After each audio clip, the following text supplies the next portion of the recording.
आशा करता हूं आप सब बहुत अच्छे होंगे। मेरा नाम है सिद्धांत अग्निहोत्री। स्टडी ग्लोस पे आपका बहुत बहुत स्वागत है। तो back to back 3 lecture Nepal पे करते हैं, एक एक चीज़ पर जानेंगे क्या हो रहा है। बट एआई का कोर्स आप अवेल कर सकते हैं। स्टेप 2 है हमारा आर्टिफिशियल इंटेलिजेंस। इस समय हमने 300 रुपये का निकाला है। Total 10 lectures. अगर आप 23 से पहले लेते तो आपको 1 साल की वैलिडिटी मिलेगी। तो डिस्क्रिप्शन कमेंट बॉक्स पर लिंक है। 23 सितंबर से क्लास शुरू होगी, ठीक है ना। तो एआई से अपने जीवन को ज़बरदस्त बनाएं। नेपाल जो है आपको पता है कि 2 दिन के अंदर सरकार गिर गई बेटा। 2 दिन के अंदर क्या हुआ है फिर से मैं बता देता हूं बिल्कुल संक्षेप में कि यहां सोशल मीडिया पे बैन लगाया। सोशल मीडिया पे सरकार ने बोला कि अब से कोई भी सोशल मीडिया नहीं चलेगा। सुप्रीम कोर्ट जो कि नेपाल ही रन करता है, यहां सिर्फ कहने को डेमोक्रेसी है लेकिन एक्चुअल में पूरी डिक्टेटरशिप है। प्रचंड जो है वो भैया माओवादी हैं। वो सारा का सारा जो है जितनी भी चीजें हैं वो माओवादियों को दे रहे हैं। उनके मूवमेंट को वो आगे बढ़ा रहे हैं। चाइना से उनके लिंक हैं। देवबा शेर बहादुर देवबा 5 बार प्रधानमंत्री रहे हैं। बट आप समझ सकते हैं जबरदस्त करप्शन उन्होंने किया है। बताया जाता है ये तो एजेंट है, पैसे लेके जमीन ले लेता है, अवैध जमीनों पे कब्जा करता है। केपी ओली को बहुत पैसा, उनके ऊपर भी भयंकर करप्शन के आरोप लगे हैं। तो ये तीनों प्रधानमंत्रियों कभी सत्ता तुम ले लो, कभी हम ले ले, और सब नेपाली कांग्रेस मिलके ये पागल के बच्चे पूरी दुनिया को बेवकूफ बना रहे, पूरे नेपाल को बेवकूफ बना रहे हैं। अब इन्होंने बोला कि सोशल मीडिया की वजह से हालात बहुत खराब हो रहे हैं। नेपो किड्स ट्रेंड हुआ कि देखो हमारा हालात क्या है, हम जो हैं यहाँ पे बैठा है लेकिन तुम इतना ऊपर कैसे हो सकता है।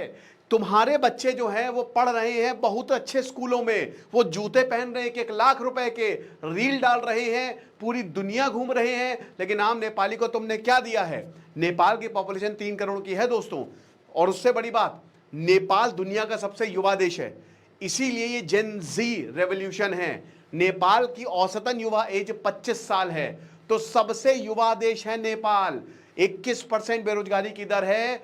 हर चौथा आदमी यहां पे बेरोजगार है। सोशल मीडिया पे बैन। नेपाल एक टूरिज्म हॉटस्पॉट की तरह उभरा है। ऊपर से अपने सोशल मीडिया, उनका मेन जो था कि सोशल मीडिया पे ही तो प्रमोट करते हैं वो अपने टूरिज्म को, उसी पे तुमने बैन लगा दिया।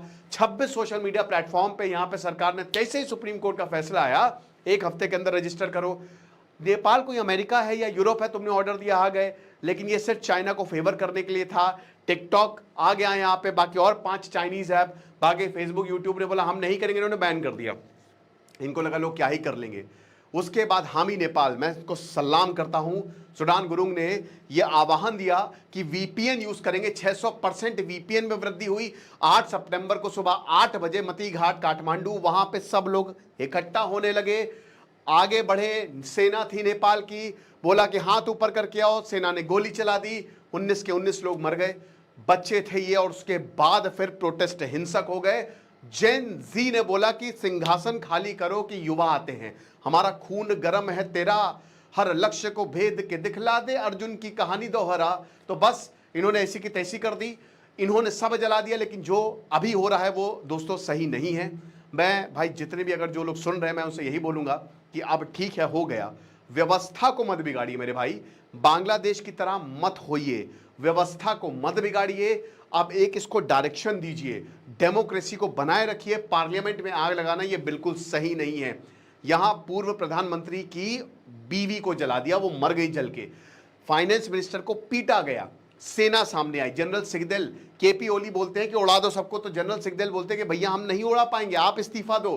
केपी ओली ने इस्तीफा दिया। लेकिन उसी दौरान 9 सितंबर को, यानी कि कल, हर नेता के घर आग लगाई जाने लगी, लोग जाने लगे, पत्थरबाजी होने लगी, पीटने के वीडियो आने लगे। एक एक करके नेताओं ने इस्तीफा दे दिया।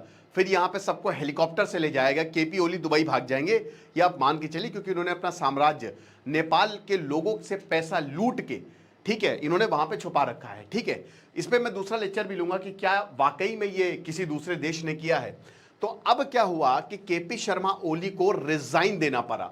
और ये दोस्तों बहुत बड़ा, क्योंकि जब 2008 में सरकार आई थी, डेमोक्रेसी आई थी, 250 साल की राजशाही को खत्म किया था, ज्ञानेंद्र शाह ने स्टेप डाउन किया था, तो लोगों को लगा एक नया सवेरा है। नेपाल दूसरा सबसे बड़ा हिंदू राज्य है, वो अपने आप को कहता है कि असली हिंदू राज्य हम हैं। तो नेपाल ने यह कहा कि हमको कुछ नहीं मिला, तुमने 16 साल, एक तो तुमने भारत से बहुत खराब रिश्ते कर लिए, और दूसरी चीज तुमने बेच खाया है पूरे नेपाल को।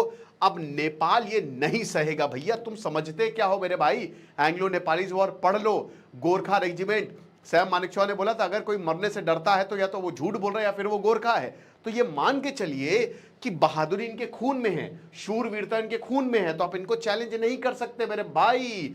अब हुआ क्या कि जब इनको आपने चैलेंज किया सोशल मीडिया के क्रैकडाउन की वजह से, तो नेपाल का जो युवा है भाई, इंस्टाग्राम, यूट्यूब, वो आ गया सड़कों पे। हालांकि मैं फिर से बता रहा हूं, जो अभी हो रहा है वो सही नहीं है। किसी को मारना, जला देना, ये बहुत गलत है।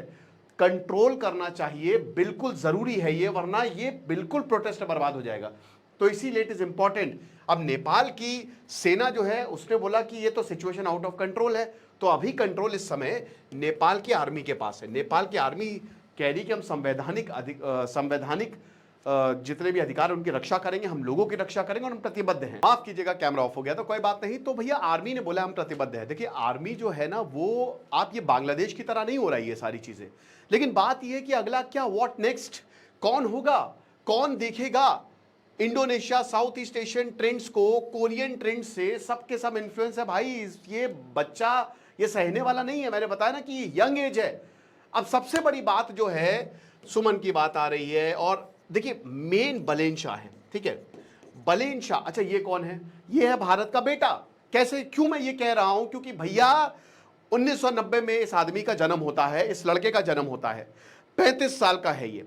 2020 में ये एक रैप निकालता है कि सारे नेता चोर हैं, और वही नारा दिया जाता है। ट्रेंड क्या होता है? केपी चोर देश छोड़, समझ रहे हो? तो अब क्या इसने रैप निकाला, वो ट्रेंड हुआ। 2022 में ये इंडिपेंडेंट खड़ा हुआ, ये 60,000 वोटों से जीता, और ये काठमांडू का मेयर है इस समय। इसने भी आह्वान किया, इसने भी बोला है कि मेरे भैया अब हो गया है, व्यवस्था को मत बिगाड़ो, बिल्कुल तुम्हारे हत्यारों के सजा, जब तुम्हारे हथियारों को सजा मिल गई है तो अब हथियार छोड़ दो, शांति बनाओ, डायरेक्शन देने की बलेन शाह ने कोशिश की है। लेकिन सबसे बड़ी बात पता है क्या है? जिस तरीके से भारत और नेपाल का रिश्ता है आपको पता ही है। नेपाल सबसे युवा देश है, मैंने बताया था, तो वो एक युवा की बात सुन रहा है। वो चीजें बदलेगा, वो रूढ़िवादी सोच से बंधा नहीं है। 2 दिन के अंदर सत्ता खत्म हो गई है, ये है जनता की ताकत। बलेन शाह भारत से पढ़े हुए हैं, बलेन शाह विश्वरैया टेक्निकल यूनिवर्सिटी कर्नाटक, वहां से इन्होंने इंजीनियरिंग पास की है, आर्टिस्टिक आदमी है। तो इसके पीछे पूरा नेपाल खड़ा है। नेपाल में ये ट्रेंड हो रहा है, बलेन अभी नहीं तो कभी नहीं, पॉलिटिकल पार्टी बनाओ। और मैं तो दिल से चाहता हूं कि बलेन जैसा आदमी प्रधानमंत्री बने नेपाल का, ताकि नेपाल को एक सही डायरेक्शन मिले। एक तो ये 35 साल का है, 35 यंग, और यंग पीएम, मतलब कुछ भी हो सकता है दोस्तों। दशा और दिशा नेपाल की बदल सकती है, राइट? तो एक तरीके से ये पावर ट्रांजिशन हो सकता है, लेकिन अभी आर्मी ने टेक ओवर किया हुआ है, ठीक है? अभी चीजें आर्मी के पास है। अब जब चीजें आर्मी के पास जाती हैं तो गड़बड़ होती हैं। लेकिन जिस तरीके से प्रोटेस्ट हो रहे हैं दोस्तों, जेनजी प्रोटेस्ट हो रहे हैं, मुझे नहीं लगता आर्मी टेक ओवर करेगी।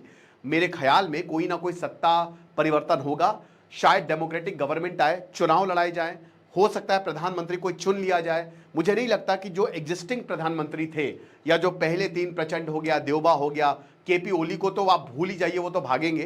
तो मुझे नहीं लगता कि उनको कोई पसंद करेगा। भैया दौड़ा दौड़ा के प्रधानमंत्री का घर जला दिया है, दौड़ा दौड़ा के यहाँ पे फाइनेंस मिनिस्टर को मारा है, पत्नी बच्चों को नहीं छोड़ रहे हैं, खतरे से खाली नहीं है, हेलीकॉप्टर आए हैं। इस समय तो केपी ओली इस समय सेना के पास है और सुरक्षित है, लेकिन जाहिर सी बात है उनको निकाल दिया जाएगा, वरना ये लोग छोड़ेंगे नहीं। करप्शन इतना ज्यादा, नेपोटिज्म की भैया अपने लोगों को तो तुम इतना दे रहे हो, बच्चों को तुम इतना, मतलब तुमने सब कुछ लुटा दिया है मेरा लाल, लेकिन हमारे लिए क्या, हमको तो पीला कर दिया तुमने। भयंकर करप्शन दोस्तों, इतना। अगर आप इनके करप्शन, लैंड स्कैम से लेकर जॉब स्कैम, मैंने क्या बताया, 21% बेरोजगारी दर है। नेपाल की जीडीपी भले ही बढ़ रही हो, वो नेपाल बढ़ेगी। नेपाल एक ऐसा देश है कि वो भी एक ब्लेस्ड नेशन है, उसकी जीडीपी कम नहीं होगी। लेकिन आपने क्या किया है, रिफ्यूजी, भूटान के रिफ्यूजी को लाके, जो कि कोई था भी नहीं, आपने स्कैम चलाया है। फिर उसके बाद टी स्टेट स्कैंडल की जबरदस्ती जमीनें ली है, वहां पे आपने चाय के बागान, ये आपकी नहीं है, ठीक है। फिर उसके बाद जो कोऑपरेटिव फंड, इधर से पैसा निकाल के आपने अपनी जेबों में डाला है। आपने पैसा लिया, बोला कि सरकार ले रही है ये, हम नेपाल को बढ़ाएंगे, लेकिन आपने ये अपनी जेबों में डाला है कोऑपरेटिव फंड के नाम पे। उसके बाद visa extortion, visit visa. Nepal एक टूरिज्म, वो टूरिज्म देश है, मतलब बहुत सारा टूरिस्ट जो है वो नेपाल में जाता है, भारत भी चलो कोई बात है, यूरोप नहीं जा पाए तो नेपाली घूम आए, हो जाएगा, फॉरेन ही घूम लिया। तो उसको लेकर भी वीजा एक्सटॉर्शन, जबरदस्ती पैसे मांगे जाते हैं, गुंडे जो है वो सरकार के हैं। और उसके बाद जो ग्राफ्ट केसेस है कंस्ट्रक्शन सेक्टर में कि जबरदस्ती जमीनें हथियाई जा रही हैं, तो ये सारी चीजें जो है ना सबने देखा। तो ये रियल रीजन है। फिर इमीडिएट कॉज ये बढ़ता जा रहा था, धीमे धीमे ना ये इकट्ठा होता जा रहा था। और ये सोशल मीडिया कि चलो भैया तुम्हारे पास नौकरी नहीं है, 80 से 90% नेपाली जो है वो एक इनफॉर्मल सेक्टर में काम करता है, टूरिज्म है, एग्रीकल्चर है, तुमने वो भी उसका साधन छीन लिया। सोशल मीडिया पे कम से कम कुछ तो ये अपनी भड़ास निकाल पा रहे थे, फ्रस्ट्रेशन निकाल पा रहे थे, कुछ कमा भी पा रहे थे, लेकिन यहां तुमने खत सब कुछ इनसे छीन लिया। और ये मैं नेपो किड्स, ये काफी ज्यादा ट्रेंड हुआ था। 8 लाख नेपाली, मास माइग्रेशन होता है, बहुत सारे नेपाली भारत आते हैं या दुनिया में जाते हैं, हाई अनएम्प्लॉयमेंट रेट है, ठीक है, बहुत अच्छी यूनिवर्सिटी एजुकेशन सिस्टम वहां पे नहीं है, एलिट प्रिविलेज और पब्लिक हार्डशिप इतनी ज्यादा है कि कुछ कहने को नहीं। तो लीडरशिप फेलियर से लेकर बहुत कुछ यहां पे नेपाल में हमको देखने को मिला है। जो पॉलिटिकल एलिट है, ये जैसा कि मैंने बताया, ये लगातार इनको कहा गया था कि आप पब्लिक के हिसाब से काम करें, लेकिन इन्होंने पब्लिक के हिसाब से कभी काम ही नहीं किया। इन्होंने चाइना के हिसाब से काम किया, इन्होंने अमेरिका के हिसाब से काम किया, ठीक है। बांग्लादेश से इन्होंने लेसन नहीं सीखे, श्रीलंका से इन्होंने लेसन नहीं सीखे, और वही हुआ जो होना था। युवा सुनता नहीं है। अब दोस्तों क्या है कि फ्रस्ट्रेशन इतना ज्यादा था कि ना ही कोई ट्रांसपेरेंसी थी, ना ही कोई इंक्लूसिविटी थी। 2015 में फिर से संविधान आता है, अब उसमें भी मधेशी मूवमेंट चला, भारत के खिलाफ नेवल ब्लॉकेड, मतलब जो नेपाल में ब्लॉकेड लगा।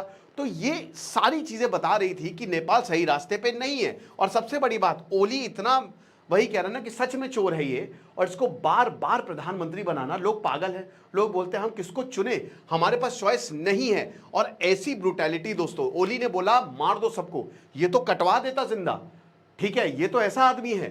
तो अब फिर बाद में बोल रहा है, बाद में माफी भी नहीं मांगी, बाद में बोल रहा है चलो कोई बात नहीं, हम आपकी जो भावना है उसका सम्मान करता है। भाई तुम्हारी ऐसी की तैसी दौड़ा के मारा है, ठीक है ना, दौड़ा, तुम सम्मान क्या करते हो, तुम्हारे पास कोई चॉइस ही नहीं थी, वरना तो ये तो मार ही देता। जब इसने बोला आर्मी मारो उसको, तो आर्मी ने बोला पहले तुम इस्तीफा दो, सबसे पहले तुम इस्तीफा दोगे। तो बहुत ज्यादा जो ये एटीट्यूड में थे, ईगो में थे कि मैं इस्तीफा नहीं दूंगा चाहे जो हो जाए, हो गया, कांड हो गया, भागेंगे दुबई में, दोबारा कभी नेपाल आ नहीं पाएंगे। उसके बाद इन्फिल्ट्रेटर्स को कह रहे थे कि कुछ लोगों ने जो है वो इस प्रोटेस्ट को, जो असंवैधानिक तत्व हैं वो इसमें घिर गए हैं, एक तरीके से फोर्स यूज करने का जो एक वही ब्लैंकेट स्टेटमेंट होता है ना कि मतलब हाँ कुछ ना कुछ तो बोल रही है, यही बोल रहे थे। तो ओली ने बोला ऐसा नहीं होने वाला है, भूल जाओ चाइना से जो तुमने इतना पैसा खाया है, अभी तुमने एससीओ समिट में कितना पैसा खा के आए हो, बीजिंग विक्ट्री परेड में, तो वो सब देखा कि जो तुम काम कर रहे हो ना ऐसी की तैसी। फिर Lipulekh border issue Xi Jinping के साथ, अब आप भारत के साथ टाइज खराब करोगे, आपकी इतनी औकात हो गई, आप भारत के साथ, भारत ने इतना कुछ दिया है नेपाल को, वहां के लोग काफी आइडेंटिफाई करते हैं, इतने नेपाली भाई बहन यहाँ पे आते हैं, काम करते हैं, यहाँ पे घुलते मिलते हैं, भारत के कितने कोटा यहाँ पे नेपाल को दे रखा है, हम ट्रेन करते हैं, मतलब सब कुछ हम करते हैं, और उसके बाद ये भारत के खिलाफ बोलता था। तो ये होना ही था दोस्तों। सोचिए डेमोक्रेसी 16 साल तक नहीं टिक पाई इनके, 16 साल के अंदर, मतलब ये सबसे कहते हैं कि 2008 में वही जो इंग्लैंड में हुआ था वही हिसाब किताब यहाँ पे हो रहा है। और उसके बाद कैंसिल कर दी गई, ये इंडिया वापस आना था, इसको कैंसिल कर दी गई। तो जो इंडिया के साथ इतने खराब रिश्ते हैं ना, ये भी एक बहुत बड़ा रीजन, क्योंकि इंडिया से सबसे ज्यादा टूरिस्ट जाते हैं नेपाल में, चाइना से कोई नहीं आता है। अब नेपाल के लिए व्हाट्स नेक्स्ट। तो सबसे बड़ी बात, कॉन्स्टिट्यूशनल ऑप्शनल क्या है 2015 में जो कॉन्स्टिट्यूशन। अच्छा एक और चीज, इसमें एक और रूल है संविधान में, ये नेताओं ने क्या किया ना, ये कुछ भी कोई भी डिसीजन ले, इनके ऊपर केस नहीं चलेगा, इनके ऊपर केस नहीं चल सकता। और पब्लिक में गुस्सा था कि मतलब कुछ भी करो तुम, इन्होंने ऐसा संविधान बनाया ना कि ये सारी चीजें इनको फेवर कर रही थी, जनता को फेवर नहीं कर रही थी। 2 दिन के अंदर दोस्तों जनता ने इनकी औकात दिखा दी कि तुम कहां पे हो। ऐसे चीज कभी नहीं देखे। वही अरब स्प्रिंग में देखा था जब मुअम्मर अल गद्दाफी को पीट के मार दिया था। ओके, तो 2015 का जो कॉन्स्टिट्यूशन और सुप्रीम कोर्ट की रूलिंग, सारे के सारे अल्टरनेटिव पार्लियामेंट अगर डिसॉल्व होती है तो it must be explored. New government जो है वो हो सकता है कि अभी जो करंट पार्लियामेंट है उसमें बने, है ना। अब ऐसा लग नहीं रहा है, ठीक है, हो सकता है संविधान को दोबारा बदला जाए, पार्लियामेंट तक में आग लगा दी गई है। मुझे नहीं लगता है कि जो एग्जिस्टिंग, क्योंकि भाई देखिए सारे ऑप्शन तो एक्सप्लोर करके देख लिए, और अगर इनको दोबारा मौका देना है तो मुझे नहीं लगता इनको दोबारा मौका देना चाहिए। आपने देख लिया ना, माफी के काबिल नहीं है। बेस्ट यही होगा कि बलेन शाह या जो भी इंटेलेक्चुअल लोग हैं जो सही हैं वो आगे आए, जेंजी का एक ग्रुप आ गया है, प्रोटेस्ट को सबसे पहले तो अब रोका जाए, हिंसक प्रोटेस्ट को अब ठीक है, अब हो गया, जो आपने अचीव करना था वो आपने अचीव कर लिया। आर्मी टेक ओवर, देखिए मिलिट्री कू की बात हो रही है, बट मुझे लगता है कि मुश्किल है ये, क्योंकि देखिए आर्मी का कोई यहां पे लेना देना है ही नहीं। आर्मी जेंजी जो है ना भाई, वो पागल है ना, पागल इन द सेंस कि वो मतलब जोश में, तो वो क्या करेंगे ना, उनका युवा खून है, वो आर्मी अगर मान लीजिए टेक ओवर करती है तो आर्मी के खिलाफ प्रोटेस्ट, ब्रूटैलिटी होगी, तो मुझे नहीं लगता आर्मी। और दूसरी चीज ये ना कि भारत का इन्फ्लुएंस है नेपाल पर, भारत एक डेमोक्रेटिक देश है, तो भारत भी यही सुनिश्चित करेगा कि नेपाल में आर्मी टेक ओवर ही नहीं हो, ये लास्ट रिजॉर्ट है। नेपाल की सिविल वॉर की लेगेसी है, नो डाउट नेपाल में सिविल वॉर 1996 से बहुत लंबा राजशाही के खिलाफ जो है वो चला था, और जितने भी माओइस्ट कॉम्बेटेंट्स थे उन्होंने बताया था भाई एक तरीके से अनडिक्लेयर्ड कम्युनिस्ट रेवोल्यूशन था नेपाल में। फिर उसके बाद डेमोक्रेसी की बात करते हैं, तो ये जो यूथ लेड मूवमेंट है ये वही बता रहा है कि अब हम परेशान हो चुके हैं, है ना, सारे के सारे, बांग्लादेश में भी लीडर से परेशान, श्रीलंका में भी लीडर से परेशान, और नेपाल में भी लीडर से परेशान। तो 1990 और 2006 के जो जन आंदोलन थे, progressive inclusive people centric Nepal, अब ये ऐसा नहीं लग रहा है, क्योंकि आप सब कुछ इन्होंने ट्राई करके देख लिया, और अब ये एक नई व्यवस्था की जरूरत है। स्टेट किलिंग्स अच्छी खासी होती है, तो कुछ भी हो एक पॉलिटिकल रोड मैप तो देना पड़ेगा, बट मुझे यही लगता है कि शायद यहाँ पे कुछ नया होगा नेपाल में, और होना भी चाहिए। जो डिजर्विंग है, जो सही है, उनको मौका मिलना चाहिए, वो सरकार बनाए और नेपाल को आगे ले जाए, क्योंकि भारत से रिश्ते बहुत अच्छे करने होंगे, बाकी और भी लोगों से रिश्ते और देशों से रिश्ते, सही ट्रैक पे जाना होगा, जो गलतियां हैं उसको सुधारनी होगी, तो वे टू गो। और ऐसा नहीं है कि ये बहुत हद तक पॉसिबल है, नेपाल को अपनी असली ताकत को पहचानना पड़ेगा। आपको क्या लगता है मुझे कमेंट बॉक्स में बताइएगा। खुश रहिए, पढ़ते रहिए। दिस इज सिद्धांत अग्निहोत्री साइनिंग ऑफ। एआई का कोर्स आप अवेल करें, आपको बहुत ज्यादा फायदा होगा। Thank you so much.